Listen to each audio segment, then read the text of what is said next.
Bismillahirrahmanirrahim. Assalamualaikum warahmatullahi wabarakatuh. Alhamdulillahirabbil alamin. Allahumma shalli ala nabiyyina Muhammadin sayyidil muhajjalin wa ala alihi wa ashabihi al-mujahidin at-tahirin. Subhanaka la ilma lana illa ma 'allamtana innaka antal alimul hakim. Rabbana iftah bainana wa baina qaumina bil haqqi wa anta khairul fatihin. Rabbi zidna ilma wa alhiqna bis sholihin. Amma ba'd. Jemaah salat subuh yang dirahmati Allah. Alhamdulillah, kita bersyukur kepada Allah berkat izin dan iradahnya kita bisa melaksanakan salat subuh berjamaah dan kita melanjutkan dengan taklim. Mudah-mudahan hadir kita di majelis ini akan menjadi sebab turunnya rahmat Allah Subhanahu wa taala. Amin ya Allah ya rabbal alamin. Salawat wa salam bersama kita sampaikan kepada panutan abadi kita Nabi Muhammad sallallahu alaihi wasallam yang bulan ini bertepatan dengan kelahiran Nabi Muhammad sallallahu alaihi wasallam. Semoga kita termasuk umat yang mencintai Nabi dan mudah-mudahan Nabi mencintai kita. Amin ya rabbal alamin. Jemaah sekalian yang dirahmati Allah Subhanahu wa taala, pada kesempatan kali ini kita akan melanjutkan tadabbur Al-Qur'an kita. Kajian Al-Qur'an, renungan-renungan di bawah naungan ayat-ayat suci Al-Qur'an. Kali ini kita akan mengkaji Al-Qur'an surat Al-Fat. Surat 48 ayat 29. Surat 48 ayat 29. A'udzu billahi minasy syaithanir rajim. Bismillahirrahmanirrahim. Muhammadur Rasulullah walladzina ma'ahu asyidda'u 'alal kuffar walladzina ma'ahu asyidda'u 'alal kuffar ruhama'u bainahum tarahum ruk'an sujjadan yabtaghuna fadlan minallahi wa ridwana simahum fi wujuhihim min atharis sujud dhalika mathaluhum fit tawrati wa mathaluhum fil injil kazar'in akhraja shat'ahu fa'azarahu fastawa 'ala suqi yu'jibu az-zurra'a liyaghidha bihimul kuffar wa'ada Allahu alladhina amanu wa 'amilus salihati minhum maghfiratan wa ajran 'azima. Surah Allah. Bismillahirrahmanirrahim. Muhammad adalah utusan Allah dan orang-orang yang bersama dengan dia bersikap keras terhadap orang-orang kafir, tetapi berkasih sayang sesama mereka. Kamu melihat mereka ruku dan sujud mencari karunia Allah dan ridhoannya. Pada wajah mereka tampak tanda-tanda bekas sujud. Demikianlah sifat-sifat mereka yang diungkapkannya dalam Taurat dan sifat-sifat mereka yang diungkapkan dalam Injil, yaitu seperti benih yang mengeluarkan tunasnya. Kemudian tunas itu semakin kuat, lalu menjadi besar dan tegak lurus di atas batangnya. Tanaman itu menyenangkan hati penanamnya. Tanaman itu menyenangkan hati penanamnya, karena Allah hendak menjengkelkan hati orang-orang kafir dengan kekuatan orang-orang mukmin. Allah menjanjikan kepada orang-orang beriman dan mengejarkan kebajikan di antara mereka ampunan dan pahala yang besar. Maha benar Allah atas segala firman. Jamaah sekalian dirahmati Allah, di edisi bulan Maulid ini kita akan mengkaji tentang ciri-ciri pengikut setia Rasulullah SAW. Semoga kita termasuk di antaranya. Amin ya Allah ya Rabbal Alamin. Bismillahirrahmanirrahim. Muhammadur Rasulullah. Nabi Muhammad adalah utusan Allah. Setiap Allah menyebut nama Nabi Muhammad itu selalu dibarengkan dengan gelarnya. Kalau enggak Rasul, biasanya Rasulullah disebut dengan gelarnya Nabi. Ya. Jadi kalau di Quran ada panggilan Allah ya ayyuhar Rasul, itu pasti maksudnya ke Nabi Muhammad. Walaupun enggak disebutkan wahai Muhammad. Kalau ada ayat ya ayyuhar Rasul, wahai Rasul, itu pasti dialognya kepada Nabi Muhammad. Jadi maksud Rasul itu Nabi Muhammad. Enggak pernah Allah menyebut atau memanggil Rasulullah dengan ya Muhammad, enggak pernah. Ya. Atau satu lagi, biasanya Allah memanggil Rasulullah kalau enggak dengan gelar Rasulnya, biasanya disebut dengan gelar kenabian. Ya ayyuhan nabi inna arsalnaka. Ya ayyuhan nabi juga sama. Wahai nabi. Itu maksudnya nabi di situ adalah mesti Nabi Muhammad. Ya. Walaupun nabi banyak, tapi pasti ketika Allah menyebut di Quran ya ayyuhan rasul, ya ayyuhan nabi, pasti khitabnya itu kepada Nabi kita Muhammad SAW. Karena kalau Allah menyebut atau memanggil nabi-nabi lain, biasanya langsung disebut namanya. Ya. Wa idh qala Musa, wa idh qala Ibrahim, ya. Wa idh qala Isa. Jadi biasanya langsung disebut kalau Allah menyebut nama-nama nabi yang lain. Ya. Kalau Allah menyebut ya ayyuhar rasul, ya ayyuhan nabi, itu memberikan pesan karena Allah menghormati Rasul. Ya, ikraman linabi al-Mustafa sallallahu alaihi wasallam. Kalau Allah menyebut nama Nabi dengan gelarnya, ya, nama Nabi dengan panggilan Rasul, dengan panggilan Nabi, itu karena bentuk penghormatan Allah kepada Nabi kita Muhammad SAW. Itu salah satu kekhususan. Ya, itu adalah suatu kekhususan yang Allah berikan kepada Nabi Muhammad SAW.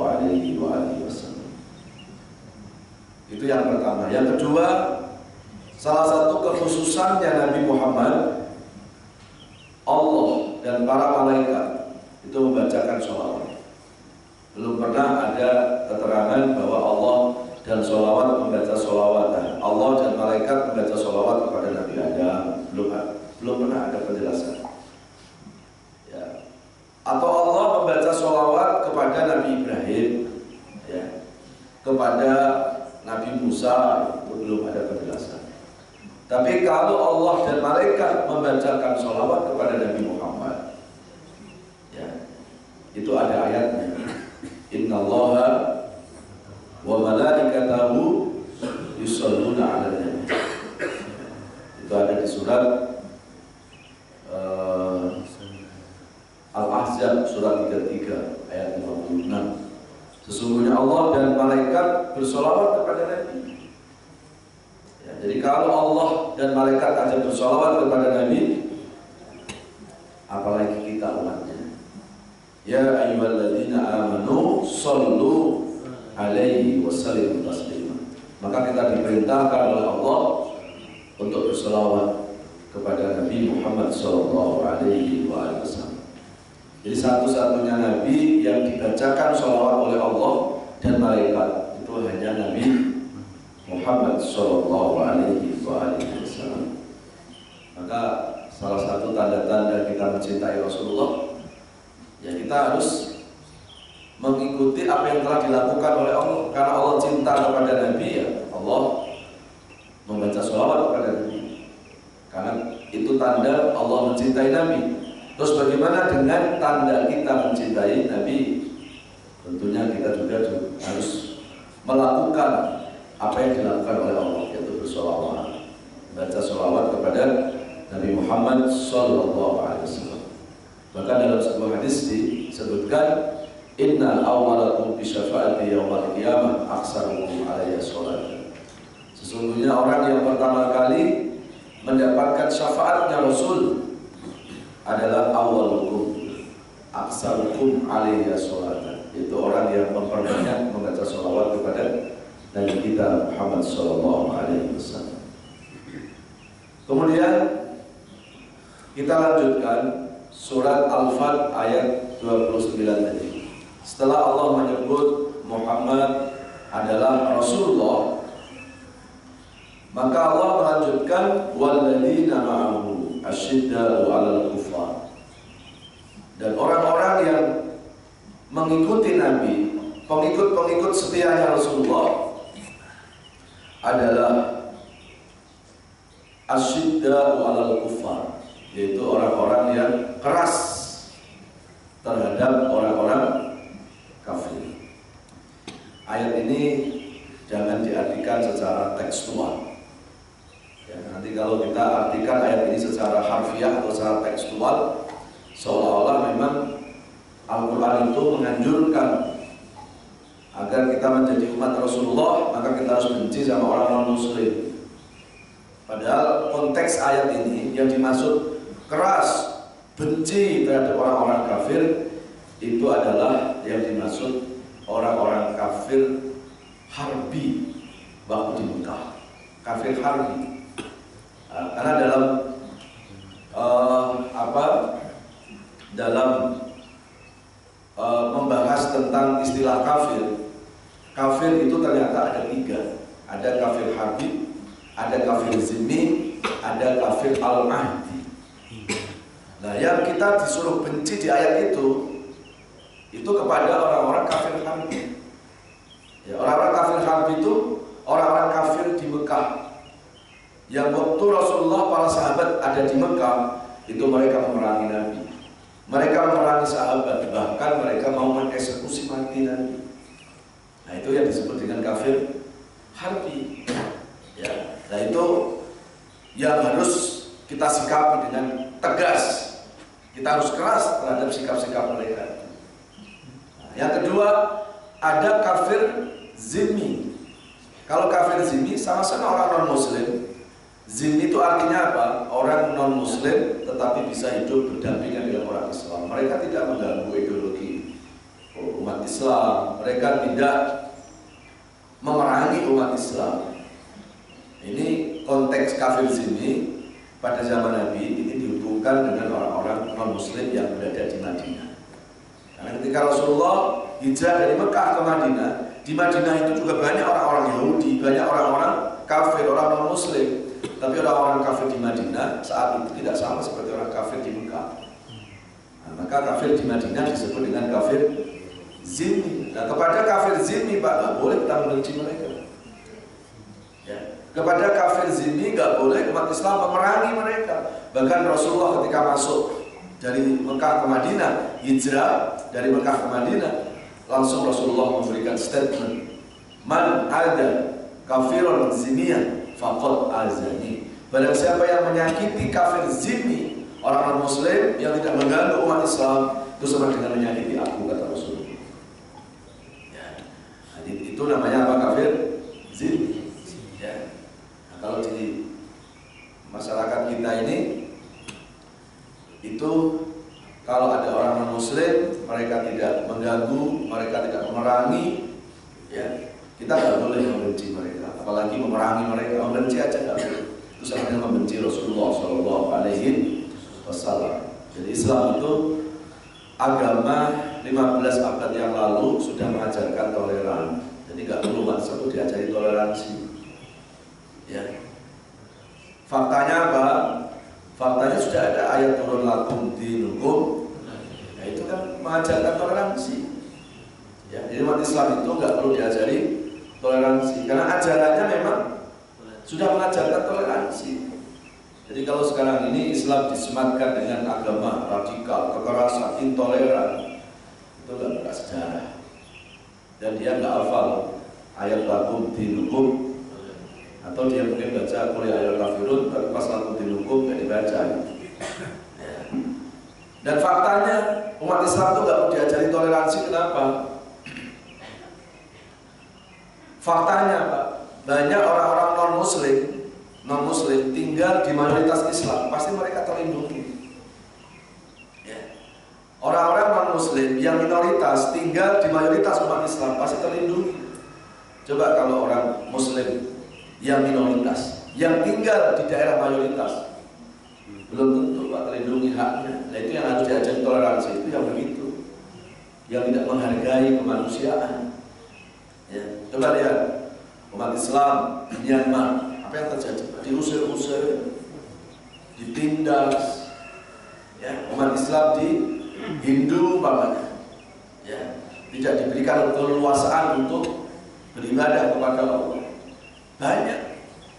Ya. Jadi Islam itu adalah agama yang selalu mengajarkan toleransi. Ya, kalau ada orang Islam kok tidak toleransi sama umat Islam, padahal kalau umat Islam tidak toleransi dengan orang-orang non-muslim, padahal non-muslim itu baik, bisa bertetangga, bisa bermasyarakat. Kalau ada orang Islam seperti itu, yang salah bukan Islamnya, yang salah anggap aja oknum saja. Yang salah adalah pemahaman tentang Islam. Gak boleh kita membenci seseorang itu karena perbedaan agama. Nggak boleh, saya benci itu sama tetangga sebelah kiri saya. Kenapa? Non-muslim, kafir, masuk neraka, saya benci. Ya. Nggak boleh. Ya. Tapi kan mereka memang berbeda agama, berbeda Tuhan. Urusan perbedaan agama serahkan kepada Allah. Tapi kita sebagai manusia harusnya melihat dari sisi kemanusiaannya. Mereka manusia, kita manusia. Itu yang kita lihat Pak, nggak usah perbedaannya. Kalau kita disakiti kita nggak mau, ya kenapa pula kita menyakiti dia? Nah, dia juga manusia. Ya. Nah itu konteks orang kafir yang zimmi. Tapi kalau orang non-muslim yang mereka mengganggu, mereka menghina agama Islam, kita nggak boleh diam. Karena Rasulullah pun ketika Rasul itu yang dihina, ketika Rasulullah yang dibenci, dilempari batu, Nabi nggak pernah marah. Kalau yang disakiti adalah fisik, Nabi pribadinya Nabi. Tapi kapan Nabi marah? Ketika orang kafir sudah berani menghina agama Allah. Ketika ada orang kafir sudah berani menghina agama, Rasulullah marah. Dan marahnya Rasulullah itu bukan emosi, karena membela kebenaran. Ya, dan kita pun seharusnya punya panggilan-panggilan seperti itu, Pak. Kalau kita yang dibenci silahkan, nggak masalah. Rasulullah dilempari batu, diam Rasul. Tapi ketika orang kafir sudah berani menghina Allah, menghina agama, maka Rasulullah nggak diam. Rasulullah nggak pasif. Ya, Rasul tidak apa? Rasul tidak pasif. Jadi kalau hari ini ada orang mengaku pengikut Rasulullah, ketika agama dihina, kok dia saja pasif. Tapi kalau dia yang dihina, marahnya luar biasa, kebalik. Ya. Jadi yang Rasulullah marah itu ketika agama yang dihina. Ya. Nah, kemudian ada yang ketiga, namanya kafir al-ahdi atau kafir al-mu'ahad. Kafir al-mu'ahad itu adalah orang non-muslim yang hidup di tengah-tengah umat Islam, tetapi karena profesional kerja, ya mereka nggak pernah mengganggu akidah kita. Mereka ada di tengah-tengah umat Islam karena mereka dalam kapasitas profesional bekerja, seperti kayak orang kedutaan, ya, orang diplomat. Mereka diutus oleh negaranya di negeri ini atas nama profesional. Nah, itu nggak boleh. Ya, kita membenci mereka. Nah, itu 3 ya istilah kafir di dalam bahasa agama. Nah, yang konteksnya surat Al-Fat, surat 48 ayat 29, bahwa ciri-ciri pengikut Rasulullah adalah keras terhadap orang kafir. Ini adalah keras terhadap orang-orang kafir yang memerangi agama Allah, yang membenci. Yang dulu ini dilakukan kepada Rasulullah. Salah satunya adalah seperti Abu Jahal, Abu Lahab. Ya. Itu adalah orang-orang kafir harbi. Itu yang diperintahkan oleh Allah supaya Rasulullah dan para sahabat keras terhadap mereka. Ya. Beda ketika Rasulullah menghadapi sama pamannya Abu Thalib. Abu Thalib kan Muslim juga, tapi dia nggak membenci Nabi. Oh, Nabi sangat luar biasa, Nabi menghormati. Bahkan saat detik-detik Abu Thalib itu mau wafat, Rasul nunggu Abu Thalib, ditungguin Abu Thalib. Siapa tahu di saat-saat sakaratul mautnya Abu Thalib mau mengucapkan kalimat la ilaha illallah, tapi ternyata sampai akhir hayatnya Abu Thalib tidak beriman kepada Allah. Langsung turunlah surat surat At-Taubah surat 9 ayat 113. Ya, maka lin nabi wal ladina amanu ayastaghfiru lil musyrikin walau kana uli qurba min ba'di ma tabayyana lahum annahum ashabul jahim. Tidak pantas bagi nabi, bagi orang-orang yang beriman memintakan ampunan kepada orang-orang yang non muslim walaupun itu kerabat-kerabat kita. Nah, akhirnya Rasulullah pun melepas diri. Ya sudah, berarti Rasulullah melepaskan Abu Thalib sesuai dengan keyakinan. Dan saat itu Rasulullah tidak pernah mintakan ampunan ya kepada Allah supaya Allah mengampuni Abu Thalib. Dan ini berlaku bukan untuk Rasul, tapi juga berlaku untuk umat Islam. Jadi kalau ada kerabat kita non Muslim meninggal dunia, ya sudah, melayatlah, datang ke melayat jenazahnya boleh. Tetapi ketika orang muslim itu disolatkan, disembahyangkan sesuai dengan ibadah mereka, jangan atas dasar toleransi kita. Ya, itu sudah lakum dinukum waliyadin, serahkan kepada Allah. Dan kita nggak boleh untuk memintakan ampun ya kepada mereka, walaupun mereka itu adalah kerabat-kerabat kita. Ya kenapa? Karena kita berbeda keyakinan kita. Kita kalau berdoa mintanya sama siapa? Sama Allah. Kalau orang Muslim dia mintanya sama siapa? Sama Tuhan mereka. Terus kita minta sama Allah supaya Allah mengampuni mereka yang mereka nggak mengimani keberadaan Allah. Jadi kalau agama melarang ya wajar. Jangan hanya gara-gara itu Islam langsung di stigmakan dengan ekstrim. Ya agama nggak toleran. Ya nggak bisa. Lampu itu akan nyala saklarnya kalau kabelnya nyambung ke lampu itu. Kalau kabelnya nggak nyambung ke lampu, mau dipencet-pencet juga nggak nyampe juga. Nah, kita mintanya kepada Allah karena kita mengimani Allah. Tapi kalau kita minta sama Allah agar Allah mengampuni orang-orang yang nggak percaya dengan Allah, kata Allah masih gini, nggak salah. Dia kan nggak pernah mengimani aku. Kenapa nggak dia minta sama Tuhan dan saja yang diimani? Kalau engkau minta sama aku, karena engkau mengimani aku. Nah itu dasar kenapa permintaan ampun ya kepada orang-orang non Muslim itu nggak dibolehkan, walaupun itu kerabat-kerabat kita. Tapi tetap hubungan kemanusiaan, hubungan muamalah harus dilakukan dengan baik. Ya, karena Rasulullah pun mencontohkan itu. Ya, saya pernah membuka beberapa hadis ya tentang akhlak Rasulullah kepada orang-orang yang non Muslim. Ya pernah Rasulullah ngisi tausiah ya seperti kayak gini Pak. Di satu masjid tiba-tiba orang Badui masuk masjid dan dia bukan orang Islam. Begitu masuk masjid langsung kencing di dalam masjid Pak. Ya itu sahabat-sahabat Rasulullah spontan langsung marah. Tapi di saat sahabat-sahabat itu marah, Rasulullah menenangkan sahabat-sahabat. Tidak perlu marah. Kamu tahu nggak? Dia kan siapa? Dia orang Badui dan dia itu bukan orang Islam. Ya, jangan-jangan dia mampir ke masjid, dia kebelet, dia nggak tahu. Ya, bahwa masjid itu adalah tempat suci, tempat ibadah kita. Ya sudah, dia kencing saja di masjid sini. Kemudian Rasulullah menenangkan sahabat dan Rasulullah SAW langsung punya reaksi, Pak. Bagaimana untuk membersihkan kencing orang non-muslim itu? Rasulullah langsung mengambil sorban dan dengan tangan Rasulullah yang mulia itu Rasul mengelap, mengepel kencingnya yang mulia tadi. Dan akhirnya apa? Orang yang kencing tadi melihat Rasulullah, yang lain semua marah, Rasulullah tidak marah. Justru Rasulullah nggak cuma hanya ngomong, nggak cuma hanya menenangkan sahabat, tapi langsung bertindak. Rasulullah membersihkan ya air kencingnya orang non-muslim itu. Akhirnya apa? Orang non-muslim itu empati, simpati lihat Rasulullah, dan akhirnya orang non-muslim itu masuk Islam. Langsung dia mengucapkan asyhadu an la ilaha illallah wa asyhadu anna Muhammadar Rasulullah. Kalau pas pengajian Ustaz Abdul gimana?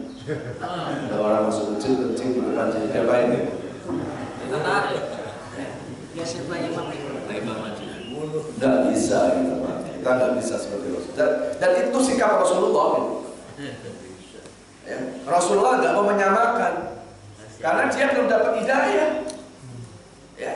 Dan yang luar biasanya Rasul nggak cuma sahabat jangan marah, udah, sono ambil air pel atau marbot, tolong untuk dipel. Enggak, Rasul langsung bangkit dan Rasul menjadi contoh buat sahabat-sahabat itu. Hari ini kalau masjid kotor, kita nggak ada tanggung jawab. Kita mana genteng bocor yang dicari pengurus. Ya, padahal kok tahu kan? Iya. Ini saya cerita bukan di masjid ini. Kebetulan ini lagi bocor. Di Jerman. Sini kayaknya enggak apa. Jadi akhirnya orang non-muslim masuk Islam, Pak. Nah, itu masuk Islam orang non-muslim itu kan bukan dengerin ceramahnya Rasul, tapi langsung melihat akhlaknya Rasulullah. Maka hari ini jadilah muslim yang islami. Jadi bukan hanya muslim, tapi islami, akhlaknya, perilakunya. Jadi jangan sampai ada istilah ini. Saya ke tetangga di belakang rumah, kenapa non muslim? Kenapa? Islami dia, perilakunya Islami, dia menghargai orang Islam. Tapi depan rumah saya muslim, tapi nggak Islami. Yang bagus yang mana? Muslim yang tidak Islami atau non muslim tapi Islam? Ya dua-duanya nggak bagus. Nah, jadi ini salah satu akhlak ya Rasul kepada orang non muslim itu. Kemudian itu kan kepada manusia, Pak Ustaz. Enggak, dalam hadis juga Rasulullah berakhlak baik kepada binatang. Binatang, Pak. Pernah Rasulullah SAW itu tertidur, saking pulesnya tidurnya. Begitu mau bangun, ternyata lengan baju Rasulullah itu tiduri kucing, Pak. Karena memang Rasulullah dalam satu riwayat senang binatang kucing. Rasulullah tidur, begitu bangun lengan baju Nabi ditiduri sama kucing. Begitu Rasulullah lihat, ya ini kalau saya bangun, tangan pasti saya angkat. Kalau tanganku saya angkat, kucing pasti, aduh kasihan nih, lagi enak-enaknya tidur. Coba, apa yang dilakukan Rasulullah saat itu? Rasul berpikir bagaimana supaya Rasul tetap bisa bangun, tapi kucing nggak terganggu. Rasul punya empati, ya, karena Rasulullah merasakan kalau tidur lagi nak diganggu gimana. Akhirnya Rasulullah SAW kalau sekarang minta diambilin gunting, digunting lengan baju Rasulullah, ya, kemudian dilepas pelan-pelan. Rasulullah bangun, kucing tidak. Kalau kita gimana? Tidur enak-enak, begitu bangun, kucing Pak ngorong. Insya Allah kita ambil gunting juga. Tapi yang digunting bukan lengan baju. Kucingnya. Sampai Rasulullah mengatakan irhamu man fil ardi yarhamkum man fis samawat. Sayangi yang di bumi, pasti yang di langit akan sayang kepada kita. Hari ini kita selalu minta dirahmati Allah, tapi kita nggak menebarkan rahmat kepada orang lain. Hari ini minta disayang oleh Allah, tapi kita selalu menebar kebencian kepada orang lain. Ya. Wallahu fi aunil abdi ma damal abdu fi auni akhi. Allah akan selalu menyayangi, menolong, mencintai hambanya selagi hamba itu juga mencintai kepada saudara. Nah, itu akhlak Rasulullah kepada apa? Binatang. Jadi kalau sama manusia wajar, sama binatang. Halo, yang di belakang ada yang ceramah. Yang di belakang ada yang ceramah. Nah, kalau ada yang ceramah, gantian ya. Ayo. Dengarkan sebentar ya Bu ya. Lagi bahas apa sih? Oh, lagi bahas ini masjid kapan cepat selesainya. Kalau begitu boleh, nggak apa-apa ya. Baik, jemaah sekalian. Kemudian ada contoh lagi dari Rasulullah SAW. Itu kan sama manusia, walaupun manusia kan masih hidup. Ada lagi Pak, salah satu hadis di mana Rasulullah SAW itu berakhlak baik sama orang muslim yang sudah meninggal. Ya, pernah salah satu riwayat Rasulullah jalan di satu tempat mau menuju masjid dengan para sahabat. Di tengah jalan, kemudian Rasulullah melihat di belakang Rasulullah itu ada jenazah yang mau dibawa ke tanah Mesir, ya, yang dibawa ke pemakaman. Ya. Akhirnya Rasulullah SAW bilang sama sahabat tuh lihat di belakang kita ada jenazah. Mikir, kasih kesempatan, dia jenazah dulu yang lewat.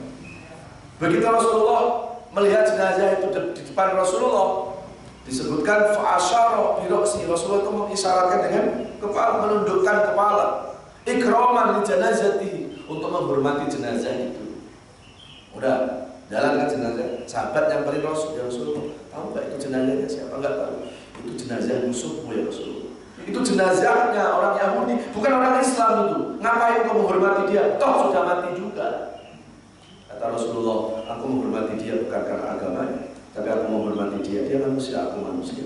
Hari ini dia jadi jenazah, besok pun aku sama jadi jenazah. Nah, ini akhlak Rasulullah. Ya. Jadi tidak benar kalau kemudian agama Islam yang dibawa Rasulullah distigmakan dengan radikal, dengan kekerasan, intoleran. Seolah-olah agama Islam ini apa? Mengajarkan teror. Terus akhirnya Islam disematkan dengan istilah Islam teroris. Padahal teroris bukan Islam, dan Islam juga bukan teroris. Ya. Islam tidak pernah mengajarkan tindakan-tindakan kekerasan, tindakan-tindakan apa? Tindakan radikal. Ini kan propaganda, ya, Islamofobia. Ya, takut kalau Islam ini akan berkembang di muka bumi, maka dibuat isu-isu. Ya. Dan anehnya kita ikut-ikutan dengan cara-cara mereka itu. Mereka seolah-olah mau menciptakan Islam yang damai. Kenapa? Supaya mereka bisa melakukan apa saja. Tapi ketika umat Islam itu sudah mulai bereaksi, langsung, ini Islam radikal, ini Islam kekerasan. Padahal membuat keadaan itu mereka. Belum lagi nanti ini umat Islam melanggar HAM. Padahal mereka juga sebetulnya negara, yang mereka sebetulnya telah melakukan itu juga. Tapi tudingannya selalu kepada apa? Kepada umat Islam. Ya, maka mereka selalu apa? Selalu akhirnya berlindung kepada Islam-Islam yang lembut, supaya kalau mereka melakukan hal-hal yang tidak baik, supaya umat Islam itu selalu mengatakan bahwa lo nggak boleh melakukan kekerasan, tapi mereka sendiri justru melakukan perbuatan-perbuatan itu. Kita kan hari ini umat Islam di Indonesia selalu dibuat takut dengan HAM, dibuat tidak takut kepada Tuhan, kepada Allah. Ya. Jadi dikit HAM. Nanti kalau ada ustadz yang ceramah tentang LGBT melanggar HAM. Ya. Padahal yang membuat HAM itu negaranya juga melanggar HAM. Ya. Jadi ini kita Jangan sampai kita termakan dengan propaganda-propaganda mereka. Ya, mereka selalu membuat Islam yang lembut, seolah-olah ini Islam yang seperti ini. Padahal bagaimana? Ya, kelakuan-kelakuan mereka terhadap umat Islam di Palestina. Bagaimana kelakuan-kelakuan mereka terhadap Islam-Islam yang minoritas. Ya. Tapi selalu umat Islam kalau ada yang melakukan perlawanan-perlawanan itu dianggap ini adalah radikal. Kalau di Indonesia dimunculkan ada Islam Nusantara, ada Islam Pancasila, ada Islam Bhinneka Tunggal Ika. Ini sejak kapan Islam dikasih embel-embel itu? Ya. Kalau andai kata Islam itu harus perlu dikasih embel-embel, harusnya kasih embel-embel itu bukan kita, Nabi Muhammad harusnya. Umat Islam belum sempurna, saya mau kasih embel-embel. Ya, buktinya Rasulullah nggak kasih embel-embel apa. Islam yang dibawa Rasulullah adalah Islam yang satu, Islam yang rahmatan lil alamin. Ya, Islam yang rahmatan lil alamin. Dan jangan salah, Pak, Islam dibuat disekat-sekat di kotak-kotak, ada Islam A, Islam B, Islam C. Itu cara-cara Zionis, cara-cara musuh-musuh Islam untuk mengotak-ngotakkan umat Islam supaya umat Islam ini tidak bersatu. Kita nggak memahami itu. Ya. Coba akhirnya lihat, ketika umat Islam sudah mulai tersekat dengan Islam A, Islam B, Islam C. Ketika Islam dihina, apakah mereka membela Islam? Enggak. Ketika golongannya, kelompoknya dihina, di situ mereka marah. Aneh kan? Agama dihina tiara, agama dihina mereka tidak marah, tapi kelompoknya dihina, marahnya luar biasa. Kenapa? Karena seolah-olah apa? Seolah-olah yang mereka bela adalah yang Islam A, Islam B, kelompok-kelompok. Padahal di Quran jelas, wa'tasimu bihablillahi jami'an wa la tafarraqu. Berpegang teguhlah dengan agama, perjuangkan agama. Nggak ada perintah untuk memperjuangkan kelompok. Jadi jangan kita bangga dengan kelompok A, kelompok B. Yang diperintahkan Allah adalah memperjuangkan agama. Dan nanti di akhirat kita nggak akan ditanya kok, bapak-bapak, ibu-ibu, agamanya Pak Islam, Islam kelompok apa, nggak ditanya. Jadi nggak usah bangga dengan kelompok-kelompok itu. Ya, dan ini cara-cara musuh Islam untuk mensekat, mengkotak-kotakkan umat Islam. Kita nggak sadar itu. Ya. Dan kalau umat Islam sudah terkotak-kotak, akhirnya apa? Umat Islam akan tidak bersatu. Ketika tidak bersatu, apa yang terjadi? Kekuatan akan direbut oleh mereka. Cobalah belajar sejarah, Pak. Bagaimana Islam di Spanyol, ya, Islam di Andalusia. Itu dulu, Pak, pernah mencatat sejarah Islam di Spanyol, di Andalusia itu sampai 90% Islam.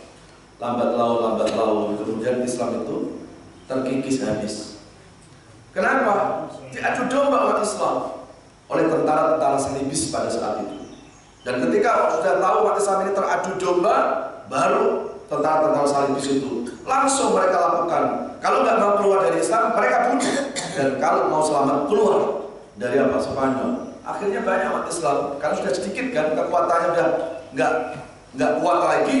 Akhirnya umat Islam, mereka takut dibunuh, keluar dari Andalusia. Dan hari ini hanya tinggal 1% Islam di Andalusia. Karena apa? Perpecahan antar umat Islam.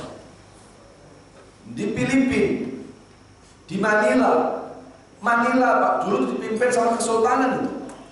Ada kesultanan Manila. Itu artinya Islam pernah berkembang di Manila. Sampai yang mimpin aja kesultanan, bayangkan. Tapi hari ini Islam di Manila tinggal 2%. Karena apa? Kan terjadi perang saudara. Ya, di Singapura sama. Palestina dulu, Pak, kiblat umat Islam sebelum dipindahkan kiblat ke Masjidil Haram. Tapi hari ini bagaimana keadaan Palestina? Diporak-porandakan oleh musuh Islam. Kenapa? Terjadi pertikaian yang begitu panjang sesama umat Islam. Yang satu mengatasnamakan kelompok Hamas, yang satu mengatasnamakan kelompok Fatah. Dua-duanya umat Islam. Zionis Israel pinter, Pak.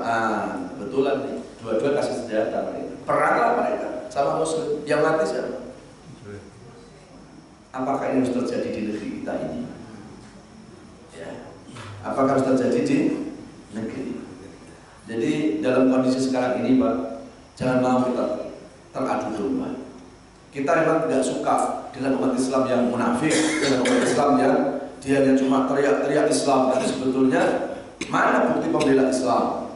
Tapi kita tidak boleh berperang dengan mereka. Mereka sama Muslim. Kalau sama umat Islam di Indonesia berperang, chaos. Itu yang diinginkan mereka. Maka kita berharap mudah-mudahan nanti ada tokoh yang bisa mensatukan. Ini ada yang membuat Pak, ini didesain. Nggak mungkin yang namanya terjadi persoalan-persoalan terjadi kok seolah-olah apa? Ini ada masalah umat Islam dengan umat Islam. Ini terjadi karena kebetulan, nggak ada. Ini ada satu skenario besar, ada konspirasi busuk untuk mengadu domba umat Islam. Jangan tidur kita. Sengaja mereka adu domba terus. Ulama dan ulama diadu domba. Yang dari bawah pun diadu domba. Ya. Dan kalau ini umat Islam tidak bisa melewati ujian ini, Pak, nggak tahu negeri ini. Jangan-jangan akan seperti Andalusia. Jangan-jangan juga akan seperti Manila. Islam kan nggak mungkin hilang. Islam nggak mungkin hilang dari dunia. Tapi yang menjamin Islam tidak hilang dari Indonesia siapa? Kalau Islam itu pasti nggak mungkin hilang Pak, dari dunia. Karena Allah yang menjaga. Tapi yang menjamin Islam tidak hilang dari Indonesia siapa? Ya. Jadi ini yang harus kita sikapi. Ya. Ini dalam kasus pembakaran bendera. Hati-hati. Ya. Sebelumnya kan yang melakukan namanya non-Muslim. Ya kan? Akhirnya kompak kita umat Islam, kita lawan. Sekarang yang melakukan orang Islam, mau perang itu, bahaya. Ya. Makanya, jadi kalau perlawanannya bukan kita melawan sama umat Islam, ya, sistemnya harus diganti. Ya. Karena ini yang membuat apa? Membuat akhirnya apa? Akhirnya persoalan-persoalan negeri ini semakin gak karuan, semakin rumit. Ya, makanya doakan mudah-mudahan 2019 Pak Ustadz jadi presiden. Ya, Pak Ustadz jadi presiden. Kalau kok nggak ada yang ngamin kan? Pak Ustadz jadi presiden. Aku mengaminkan kok dipaksa-paksa. Ambil ketawa lagi. Baik, sampai situ dulu. Jadi artinya apa Pak? Kita harus cerdas melihat keadaan-keadaan seperti ini. Jangan sampai kita mau diadu domba. Karena kita bukan. Alhamdulillah ya. Kalau yang mau diadu domba berarti itu urusan Pak Imam potong kalau domba di perkara haji. Kemudian kembali ke Al-Fat surat 48 ayat yang ke-29. Jadi kita sudah clear Pak ya. Jadi kafir itu ada tiga, ada kafir harbi, ada kafir zimmi, ada kafir al-muahad. Kalau di surah Al-Fat yang dimaksud kita harus tegas terhadap orang-orang kafir, itu adalah orang-orang kafir yang harbi tadi, ya, dan kafir zimmi. Kemudian yang berikutnya ruhama'u bainahum, tanda-tanda, ya, tanda-tanda apa namanya? Pengikut Rasulullah ruhama'u bainahum, selalu menebarkan kasih sayang kepada sesama umat Islam. Nah, sama umat Islam Pak, bersatu kita. Ini ciri-ciri umat Rasul. Kita tebarkan kasih sayang sesama umat Islam. Musuh yang terbesar dialami oleh umat Islam. Musuh yang paling berat sekarang ini Pak, yang dihadapi oleh umat Islam, itu bukan musuh eksternal, tapi musuh internal. Apa musuh internal itu? Yaitu perpecahan antar umat Islam. Ini yang kita hadapi sekarang ini. Coba kita lihat sekarang ini Pak. Hanya cuma gara-gara beda fikih, hanya cuma gara-gara beda furu'iyah, sesama muslim saling mendas. Yang sebelah sono bid'ah, sesat. Yang sunnah kelompok saya. Padahal yang disesatkan saudara muslimnya. Dan mereka tidak segan-segan loh Pak. Mereka mengatakan pengajianku sunnah, ustadzku sunnah, yang sebelah sana enggak sunnah. Loh, sunnah itu milik siapa? Sunnah itu milik Rasulullah.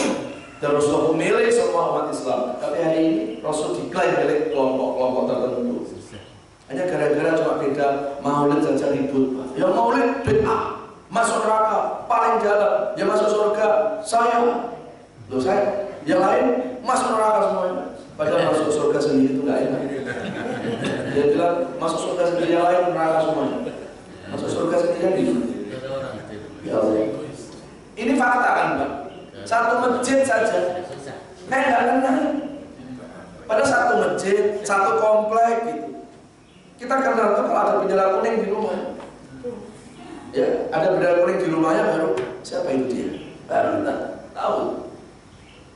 Ya, nggak ada yang namanya apa ya, saling bersilaturahmi. Nah, cuma gara-gara beda paham, kayak kita tuh punya agama lain.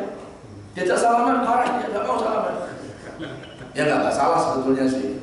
Cuma kan seharusnya tidak harus seperti itu cara menyikapi perbedaan itu.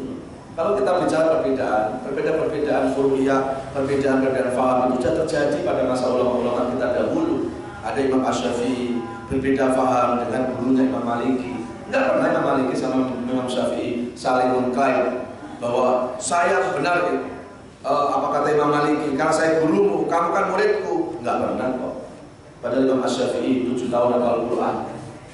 Yang 30 juz, bukan 30. Ini yang Imam Syafi'i yang hafal Quran 7 tahun 30 juz, 12 tahun hafal kitab Al-Muwatta yang dikarang oleh gurunya Imam Maliki, Imam Darul Hijrah. Dan kurang lebih Al-Muwatta itu hampir 1 juta hadis hafal Pak Imam Asy-Syafi'i. Walaupun berbeda dengan gurunya, nggak pernah saling membid'ahkan, saling menyalahkan. Mereka paham betul perbedaannya hanya dalam urusan fikih, perbedaannya hanya dalam urusan furu'iyah. Itu yang Imam Asy-Syafi'i bisa menghargai perbedaan. Yang imam saja bisa, kenapa yang Syafi'i dan Imam Malik? Alhamdulillah. Jadi terus yang kedua Pak, saya sampaikan juga. Ini kan tahun politik. Ya, ini kan tahun politik. Jangan hanya gara-gara beda politik, jamaah masjid jadi rendah. Nah, saya nggak mau datang ke masjid sana.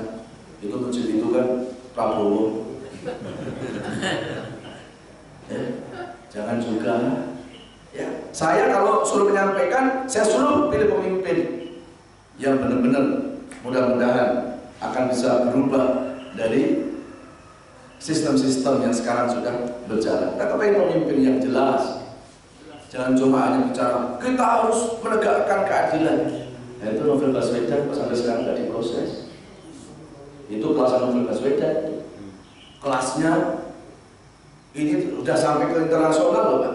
Kasus gimana kalau disiram itu Ustaz Abdul? Ya. Gitu. Keadilannya gimana? Nah, kita kepengen lah, udahlah ya. Kalau nggak sanggup menegakkan ini, kita kepengen pemimpin. Kita sampaikan itu, tapi, nah ini, tapi kalau ada orang kok tetap nggak seperti kita, ya sudah. Kewajiban kita kan menyampaikan kebenaran. Selesai sudah. Gitu. Tapi dia nggak mau ngikuti kita, ya sudah. Tanggung jawab masing-masing sama Allah. Tapi sampaikan yang benar-benar, yang salah-salah. Jadi jangan gara-gara ini Ustadz takut, nggak boleh Ustadz bicara politik. Ya nggak boleh, itu politik praktis Pak. Contoh nih, ada jamaah, kemudian dia masuk di partai A, langsung di masjid, coblos partainya, itu namanya politik praktis. Tapi kalau mengajak untuk, ayo kita lawan kedoliman, kita tegakkan keadilan, politiknya di mana? Nggak ada politik. Ya.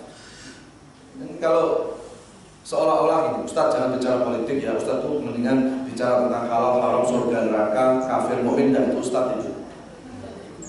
Emang yang boleh cinta negara cuma hanya pejabat pemerintah, Ustadz nggak boleh cinta sama negara. Ya. Dan kalau politik sudah mulai dipisahkan dengan agama, itu tanda-tandanya Pak. Jangan-jangan ya yang namanya ideologi komunis sudah ada di negeri. Loh, PKI-nya sudah nggak ada, PKI-nya yang nggak ada, tapi ideologi komunis sampai bisa menghilangkan di negeri. Ya. Kan komunis itu apa? Dia nggak mau ada kekuatan satu dari tentara. Kemudian yang kedua, dia nggak mau umat Islam ini bersatu. Dia akan pisahkan antara agama dengan negara. Dan ini yang kita khawatirkan. Jadi begitu Pak, Andi di tempat ini ada yang berbeda pilihan politiknya, nggak usah ribut. Nggak usah nggak tegur-teguran, nggak usah. Udah jamaah-jamaah saja. Tapi ingat, pilihan kita akan bisa membawa ke surga. Pilihan kita akan membawa kepada kebaikan, tapi pilihan kita juga akan bisa menyeret kita kepada kesengsaraan. Itu yang harus kita ingat. Ini bukan masalah urusan senang atau suka atau tidak suka. Ini tanggung jawab dari Allah Subhanahu wa Ta'ala. Ya. Jadi tetap saya harus sampaikan itu, Pak. Walaupun beda politik, tidak usah kemudian kita saling provokasi. Tidak perlu. Masjid harus damai. Masjid harus apa? Harus tetap mengedepankan kepada jamaah.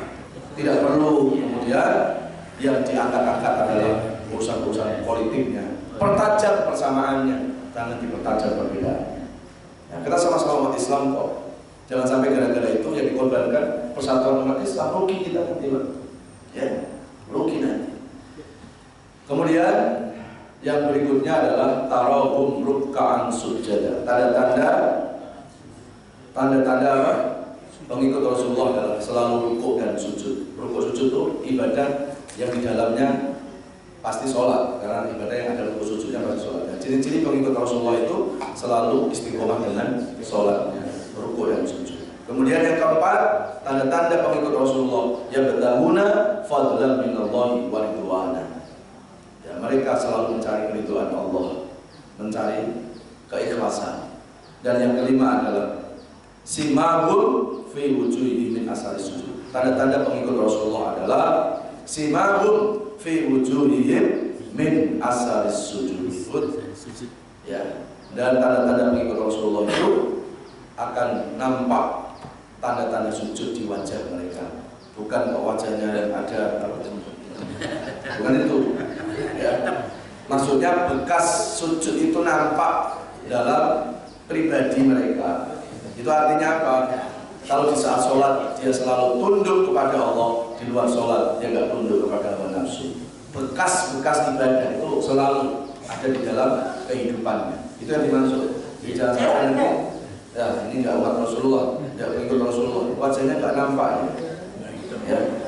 Wajahnya ada tanda-tanda sujud. Jadi bekas sujud itu apa? Efek ibadahnya itu membawa efek positif dalam perilakunya. Gitu. Kalau saat dia sholat, dia selalu mengingat Allah, membesarkan Allah. Di luar sholat pun dia nggak pernah membesarkan atasannya, nggak pernah membesarkan jabatannya. Itu namanya apa? Efek ibadah itu membawa efek positif dalam kehidupan. Mudah-mudahan 5 tanda-tanda pengikut Rasulullah. Mudah-mudahan salah satunya di antaranya adalah kita. Amin ya rabbal alamin.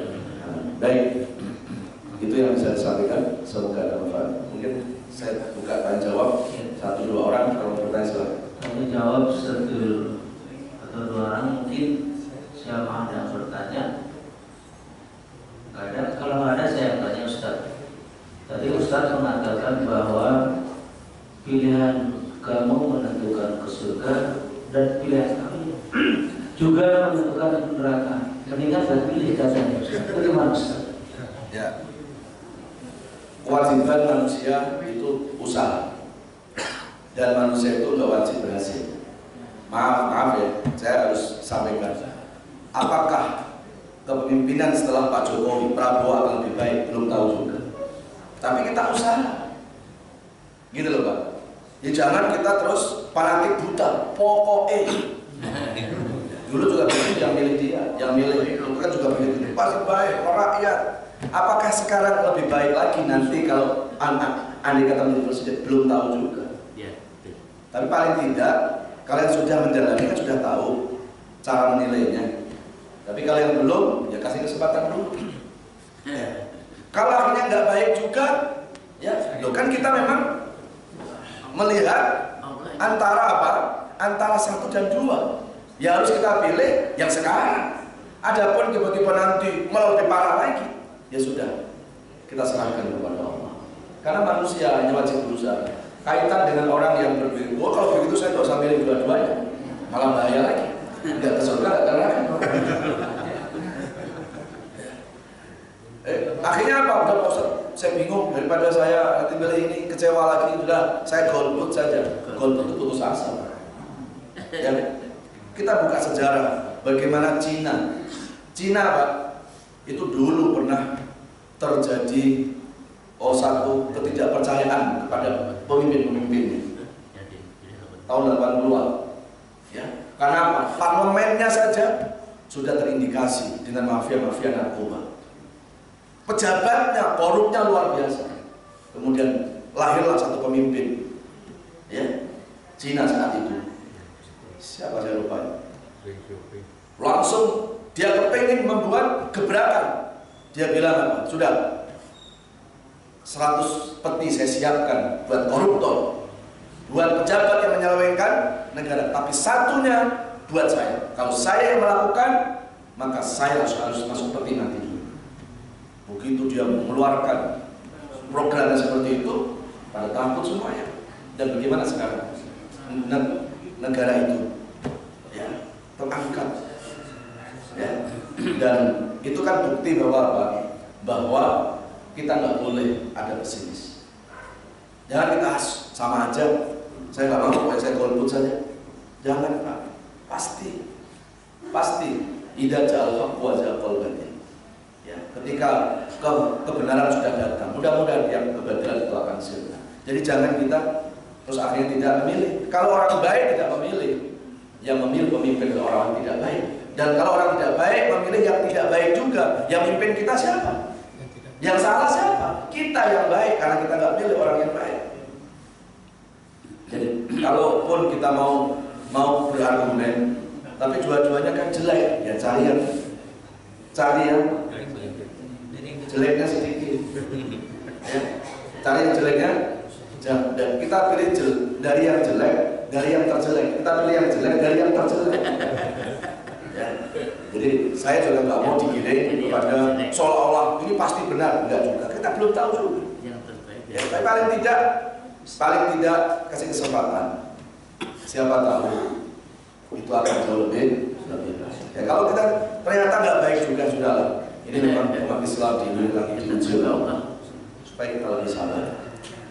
Makanya tadi kan saya sudah bilang, doakan Pak Ustadz jadi, kalau saya jadi presiden, Bapak Ibu saya jadi menteri semuanya.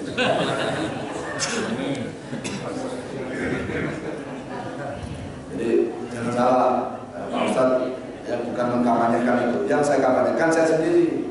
Mudah-mudahan Pak Ustadz jadi, kalau saya kampanyekan orang lain yang bermakar, kan saya minta ya.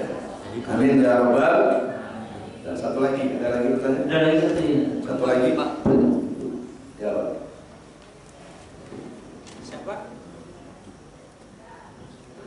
Ada ya, Bu? Ada ya? Yang lagi dulu sebentar dulu. Assalamualaikum. Jadi saya ingin tanya, bagaimana menurut analisa Ustaz ini masalah Yusril yang ternyata sudah nyebrang, apa ini hasil dari lomba? Terima kasih. Mungkin saya saya minta izin tidak bisa menjawab. Saya jawab di tempat yang seperti ini ya Pak ya. Ya, karena itu sudah menyebut nama orang. Ya, makanya dari tadi saya tidak pernah menyebut nama orang. Karena kalau menyebut nama orang nanti ya kita menjaga majelis kita ini, mudah-mudahan majelis yang akan selalu dijaga dari hal-hal yang nanti menimbulkan fitnah. Karena kalau saya ditanya nih, bagaimana loh, saya belum bertemu dia, bagaimana saya akan tahu tentang orang itu? Dan itu nanti akan menjadi sesuatu yang belum tentu tabayun, belum tentu kebenaran. Jadi kalau saya ditanya, bagaimana Pak Agus pamannya? Saya tanya dulu sama Pak Agus. Pak Agus gimana sih kok seperti itu? Baru Pak Agus ngomong sama saya baru bisa jawab Bapak. Itu prinsip dalam Islam itu begini, nggak boleh kita memahami orang hanya dari media. Media yang punya siapa? Harus cerdas sekarang juga Pak. Jangan sampai kita mau ya. Jadi kita boleh menjelaskan tentang orang lain kalau kita sudah bertabayun. Umpamanya nih, Bapak ditanya, bener nih, Pak Ustadz Abdul katanya istrinya 2. Iya, istrinya 2. Itu di WA. Ketemu saya aja belum. Ya kan? Nah, maka dalam Islam kalau mau mengomentari seseorang itu tabayun. Nah, kebetulan yang Bapak tanyakan, saya belum tahu, belum tabayun dengan beliau. Nah, saya juga tidak mau nanti membawa fitnah-fitnah yang dia. Mohon maaf. Saya boleh perempuan. Ya, boleh. Satu lagi. Ya, pertanyaan juga. Saya, maaf sebentar. Saya sebetulnya secara pribadi saya ada jawabannya. Tapi kan nggak etis. Ya. Akan lebih bagus memang harus tabayun dulu. Apa alasannya? Bukan oleh media, Pak. Jangan. Ya, di media sudah nggak karuan. Assalamualaikum Ustaz. Mengenai detik-detik romantisme Rasulullah dan pamannya itu yang ketika sampai akhirnya pamanda Rasulullah itu tidak mengucapkan syahadat, itu sebenarnya apa sih yang membuat sang pamanda ini tuh sungguh gitu, nggak mau, karena apakah Rasulullah ini yang seorang yang santun kurang santun atau bahasanya salah atau bagaimana gitu, Ya. karena sepertinya kalau saya baca itu udah selangkah lagi sebenarnya gitu. Apakah kurang gitu diklik sama Rasulullah itu? Baik. Kisah Abu Thalib, kisah pamannya Nabi Abu Thalib ini menjadi ibrah, ya, menjadi pelajaran. Pelajaran apa? Pertama, walaupun seorang nabi ternyata nggak bisa mengislamkan kerabatnya. Berarti Islam itu memang pilihan. Untuk pelajaran pertama, kelasnya Nabi saja nggak bisa memberikan hidayah kepada kerabatnya, apalagi kelasnya Abdoli. Kalau Abdoli ceramah tiba-tiba ada yang nggak ikut, ya memang saya siapa? Dan Nabi saja nggak bisa mengislamkan kerabatnya, apalagi orang biasa. Maka kewajiban kita, ya jangan bosan menyampaikan kebenaran, sampaikan kebenaran. Wa ma'ana 'alaika illal balagul. Kita itu hanya balak, kita hanya penyampai kebenaran. Urusan orang itu ikut atau tidak, itu nanti hidayah Allah. Itu pelajaran pertama. Pelajaran kedua, hidayah itu memang bukan milik Nabi. Ya, kelasnya Nabi aja nggak bisa berikan hidayah. Jadi kalau ada jamaah bilang, ada jamaah datang ke Ustaz, Pak Ustaz, tolong kasih hidayah saya. Apa artinya Ustaz? Nabi aja nggak bisa ngasih hidayah. Innal huda hudallah yahdi man yasha. Hidayah itu milik Allah, dan Allah berikan hidayah kepada siapapun yang mau kehendaki. Makanya kita nggak boleh menjelek-jelekkan orang walaupun jelek. Karena Allah ngasih hidayah nggak pakai jelek. Hari ini jelek tapi hari ini besok kan belum tentu. Ya, jadi kalaupun kita membenci orang itu bukan kepada orang, kepada sifatnya. Ya, karena kalau orangnya kan sama-sama manusia. Dulu Pak, kita belum dapat hidayah, diajak ke masjid susahnya namanya setan. Hari ini ada orang diajak ke masjid susah juga. Lah, kenapa kita paksa? Karena kita pun mengalami itu juga. Kenapa dulu kita kok malas ke masjid? Kenapa sekarang ini kok kita rajin ke masjid? Hidayah sebetulnya. Ya, maka doakan ya saudara-saudara kita yang belum baik itu mudah-mudahan hidayah Allah. Ya, jadi hidayah itu milik Allah, dan ini bukan terjadi pada Rasulullah, kepada pamannya saja. Nabi Ibrahim nggak bisa mengislamkan orang tua. At-Taubah surah 9 ayat 114. Wa maka istighfar Ibrahim li abihi ila amma widati wa adiyah. Nggak bisa Ibrahim mengislamkan orang tuanya. Nabi Nuh nggak bisa mengislamkan anak istrinya. Nabi Lut nggak bisa menyelamatkan istrinya ketika Allah azab dengan hujan deras. Jadi kalau kelasnya Nabi saja nggak bisa mengislamkan keluarga, ini menunjukkan bahwa hidayah ini adalah merupakan pilihan Allah. Makanya beruntung kalau kita kerabat Nabi enggak, ponakan Nabi enggak, tapi kita dapat hidayah Islam.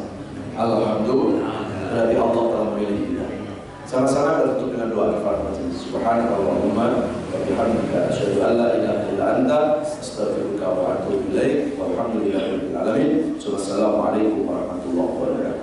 Alhamdulillah, demikian sejak dari subuh tadi. Mudah-mudahan apa yang kita dapat hari ini tertanam dalam hati kita untuk menjadi pengikut Rasulullah sesuai dengan Al-Fatihah. surat 48 ayat 29. Dan kepada para jamaah sekalian, masih ada waktu 5 bulan. Tetapkan diri Anda untuk menentukan pilihan. Kami tidak bisa menentukan, tapi hati adalah yang bisa menentukan. Dan beristikharahlah jika ada keraguan dalam hati. Demikian yang dapat kami sampaikan. Kita akhiri dengan alhamdulillah. Alhamdulillahirabbil alamin. Assalamualaikum warahmatullahi wabarakatuh.